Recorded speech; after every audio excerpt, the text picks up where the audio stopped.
اندر ابلتا ہوا خون یہ بھی باور نہ کرا سکے کہ ہم حقیقی معنی میں محب رسول ہیں، ہم حقیقی معنی میں اللہ کے نبی علیہ السلام کے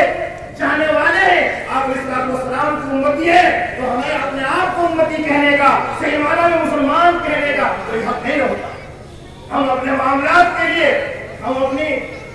ذاتی زندگیوں کے لیے، ہم اپنے ذاتی وجود کی بقا کے لیے طرح طرح کے احتجاج کرتے ہیں، طرح طرح کے جلوس کرتے ہیں، طرح طرح کی ریلیاں نکالتے ہیں، لیکن جب ہے اصل ریلی اور اصل احتجاج کہ ہم آپ علیہ السلام کی ناموس کی خاطر اپنی جانیں بھی قربان کرنی پڑے، اس سے اس کے انحراف نہ ہو، ایک قدم بھی ہم اس سے پیچھے نہ ہٹیں۔ یہ ہے اصل حقیقی محبت۔ یہ جمع کرنا، سڑکوں پر آنا، یہ مقصود نہیں ہوتا، مقصود ہوتا ہے اپنے آپ کو قرآن کے صدر میں